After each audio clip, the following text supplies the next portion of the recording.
O primo libro mio, e cose belle della vita. Chiusa, io solo in da stanza, ho scritto poesia e pensa, cavo gioia, ma ci mi sa studiare, senza mai e mai nulla.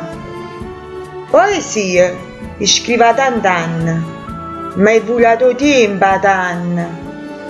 Con pazienza e con costanza, sono venuti sempre annanzi.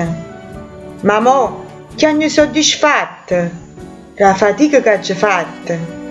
L'ho scritta con l'amore, spero che vi sbatto il cuore. Se leggete a voi vi piace, perché sono amabile e verace.